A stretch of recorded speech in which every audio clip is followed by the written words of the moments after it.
नमस्कार मित्रों, आगामी 14 मार्च शाम को 6:58 पर सूर्य देव राशि परिवर्तन करने वाले हैं। वो कुंभ राशि से निकलकर देवगुरु बृहस्पति की राशि मीन में प्रवेश करेंगे। मित्रों, मीन राशि में जब सूर्य का प्रवेश होगा तो वहां पर बुध, शुक्र और राहु पहले से विराजमान है, तो सूर्य की इन तीनों ग्रहों के साथ युति हो जाएगी। तो सूर्य और राहु का ग्रहण दोष बनेगा, सूर्य बुध का बुधादित्य राजयोग बनेगा, बुध और शुक्र का लक्ष्मी नारायण राजयोग पहले से बना है, साथ ही नीच राशि के बुध का उच्च राशि के शुक्र के साथ नीच भंग राजयोग भी बना हुआ है, बुध और राहु का जड़त्व दोष भी बना हुआ है। यहाँ पर 29 मार्च को शनिदेव भी आ जाएंगे, तो पंचग्रही योग बन जाएगा। साथ ही उसी दिन यहाँ पर ग्रहण भी लगेगा, हालांकि वो भारत में दृश्य नहीं होगा, लेकिन वो सूर्य ग्रहण जो होगा वो मीन राशि में ही लगेगा और उस दिन यहाँ चंद्रमा भी रहेंगे, तो 6 ग्रहों की स्थिति उस दिन यहाँ देखने को मिलेगी।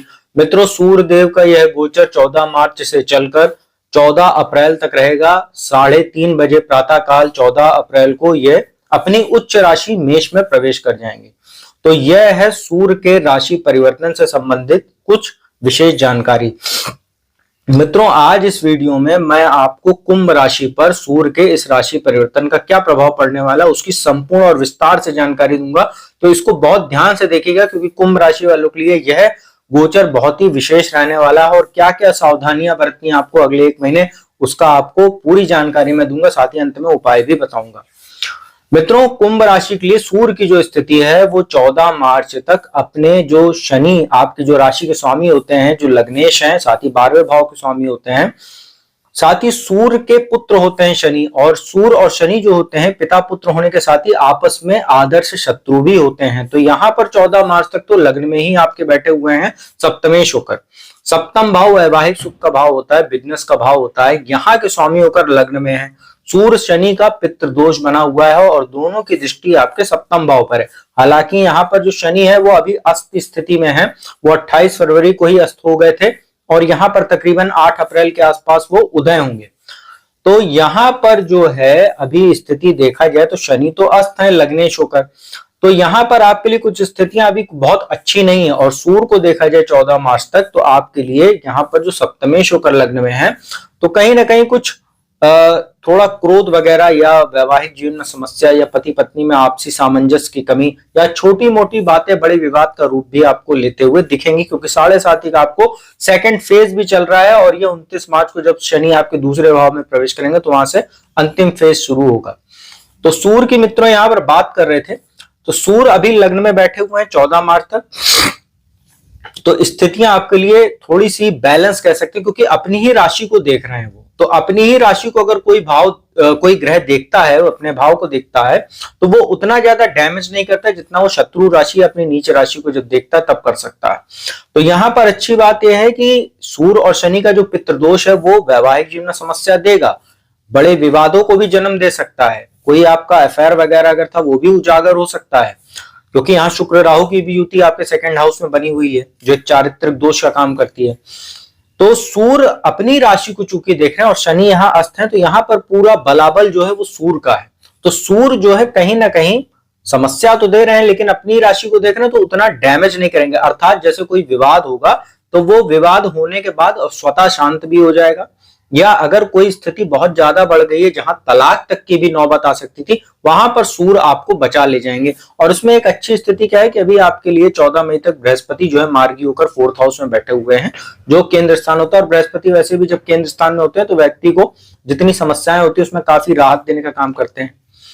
तो सूर्य यहाँ पर 14 मार्च तक बैठे हैं। अब यहां से इसकी आगे की स्थिति समझते हैं, जहां राशि परिवर्तन होने वाला, और वो होगा आपके सेकंड हाउस में। अब यहाँ सेकंड हाउस में पहले से ही यहाँ पर विराजमान कौन है? राहु, शुक्र और बुध का त्रिग्रही योग बना है। ऐसे में सूर्य जब प्रवेश करेंगे तो ये दूसरा भाव धन भाव होता है, संचित भाव, जो संचित धन का भाव है, कुटुंब का, वाणी का, ससुराल पक्ष का भाव है। अब यहाँ पे साथ ही आंखों का भी भाव होता है। अब यहाँ सूर्य बैठेंगे, तो सूर्य जब बैठेंगे तो तीनों के साथ युति होगी, तो चतुर्ग्रही योग बनेगा और केतु की दृष्टि रहेगी अष्टम भाव में बैठ के। तो यहाँ पर क्या होगा कि सूर्य की युति बनेगी राहु के साथ, तो सबसे पहले बन जाएगा ग्रहण दोष। फिर सूर्य और बुध का बुधादित्य राजयोग रहेगा। हालांकि बुध जो है नीच राशि में है, लेकिन उनका नीच भंग हो रहा है क्योंकि शुक्र उच्च राशि में बैठे हुए हैं और बुध और शुक्र का लक्ष्मी नारायण राजयोग भी है, बुध राहु का जड़त्व दोष भी है और शुक्र राहु का एक चारित्रिक दोष भी बना हुआ है यहाँ पर।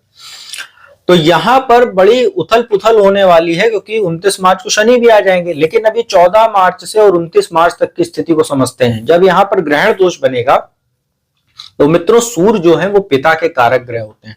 अब यहाँ पे क्या होगा कि दूसरा भाव पैतृक संपत्ति का भी भाव होता है, तो पिता के साथ आपके कोई मतभेद हो सकते हैं, अनबन हो सकती है किसी प्रॉपर्टी के मामले को लेकर। साथ ही कोई पैतृक संपत्ति से जुड़ा मामला चल रहा था, उसमें आप अचानक देखेंगे कोई बड़ा विवाद हो सकता है, परिवार में खटपट होना, कलह होना। आपको चूंकि वाणी दोष की भी जबरदस्त समस्या रहेगी, क्योंकि ग्रहण दोष बन रहा है, ये वाणी का स्थान है। आपको आंखों में भी कुछ समस्या हो सकती है, तो अपनी आंखों का बहुत ख्याल रखिएगा। अब यहां पर क्या है, बुध राहु का जड़त्व दोष भी है। तो अब यहां पर जब आप बोलेंगे तो सामने वाले से क्या बोलना है, कब बोलना है, कितना बोलना है, ये बिना सोचे समझे बोलेंगे तो आप बनता काम बिगाड़ेंगे। केतु की भी दृष्टि पड़ रही है और इन सबकी दृष्टि, जो चारों ग्रहों की दृष्टि अभी 14 मार्च से 29 मार्च तक की स्थिति समझ रहे हैं, सबकी दृष्टि अष्टम भाव पर है। तो अचानक आपका कहीं ना कहीं जो संचित धन है, क्योंकि संचित धन का भाव है और अष्टम भाव अचानक खर्चे का, अचानक समस्याओं का भी भाव होता है, तो अचानक आप देखेंगे कोई दुर्घटना आदि के योग बन सकते हैं। फैमिली में किसी का हेल्थ इशू हो सकता है, आपको भी हेल्थ इशू की प्रॉब्लम होगी, क्योंकि आंखों की समस्या हो सकती है। अष्टम भाव पर दृष्टि रहेगी तो आपको कहीं ना कहीं हड्डियों में दर्द, आंखों में समस्या, स्किन इन्फेक्शन वगैरह भी हो सकते हैं, क्योंकि बुध भी बैठे हुए हैं। और आपको गुप्तांगों में भी समस्या हो सकती है और कहीं ना कहीं हार्ट में समस्या, नसों में समस्या हो सकती है। इसका आपको ध्यान रखने की आवश्यकता है। और गाड़ी वगैरह चलाते समय तो विशेष सावधानी बरतिएगा। तो ये सूर्य की जो स्थिति है 14 मार्च से 29 मार्च तक की है और वैवाहिक जीवन आपका बुरी तरीके से डिस्टर्ब होगा। ससुराल पक्ष से भी आपके संबंध प्रभावित होंगे। और एक बात और मैं ऐड कर दूं, जब सूर्य यहां से कुंभ राशि से निकलकर 14 मार्च को आपके सेकंड हाउस में जाएंगे तो अपनी राशि जो सिंह राशि है उससे षडाष्टक दोष भी बनाएंगे। जब आप गिनिए सिंह राशि से जब मीन राशि को गिनते हैं तो वहां से 8 भाव होता है और यहाँ जब मीन राशि से सिंह राशि को गिनते हैं तो 6ठे भाव में जाते हैं, तो षडाष्टक दोष ये बनेगा, ये भी समस्यादायी होता है। तो ये हो गई स्थिति। अब आपका सबसे बड़ा राशि परिवर्तन जब होगा 29 मार्च को रात्रि 10 बजे के आसपास, शनि आपके दूसरे भाव में जाएंगे लग्न से निकलकर और 7.5 का जब अंतिम चरण शुरू होगा, शनि भी यहाँ आ जाएंगे तो पंचग्रही योग बन जाएगा। उस दिन यहाँ पर ग्रहण भी लगने वाला है, तो चंद्रमा भी रहेंगे। तो अभी चंद्रमा की स्थिति को आप हटा दीजिए, क्योंकि यहाँ शनि की बात कर रहे हैं, क्योंकि सूर्य और जब शनि यहाँ पर आपस में मिलेंगे तो अभी इनकी स्थिति यहाँ 14 अप्रैल तक रहेगी। 14 अप्रैल तक सूर्य रहेंगे, उसके बाद जाएंगे यहाँ से निकलकर मेष राशि में।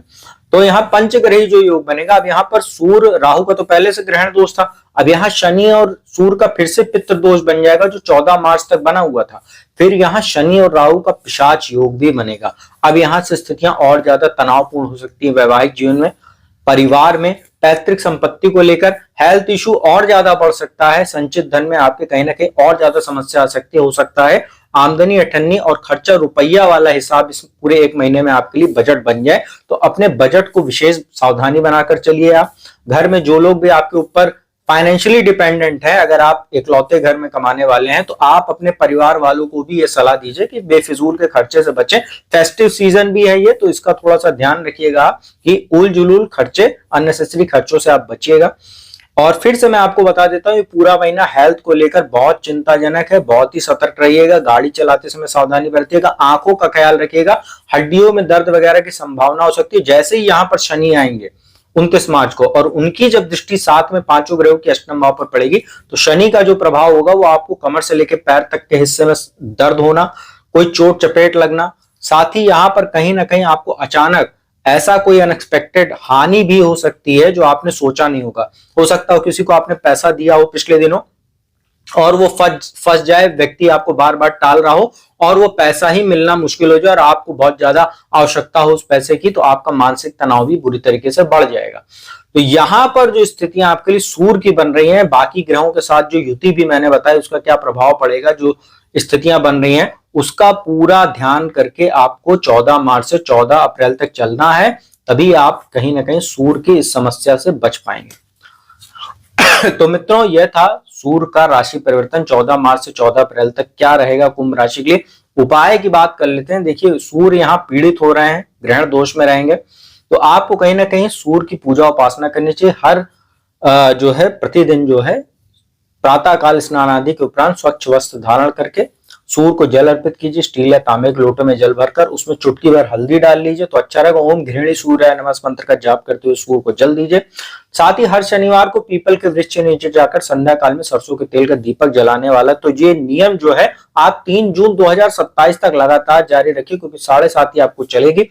हालांकि शनि अब सेकंड भाव में आ रहे हैं, अंतिम चरण है, चांदी के पाए पे चलेंगे, कुछ लाभ भी देंगे आपको, लेकिन उतरती हुई 7.5 व्यक्ति को मानसिक तनाव भी देती है और कहीं ना कहीं हेल्थ इश्यू, खासतौर पर पैर में चोट चपेट दुर्घटना आदि के योग्य जरूर बनाती है। तो संभवतः सावधानी बरतिएगा और जितनी चीजें बताई उसको ध्यान रखिएगा इस पूरे महीने, और उपाय जो बताए उसको आप निरंतर करते रहिएगा। और काले वस्त्र भूल कर भी मत धारण कीजिएगा।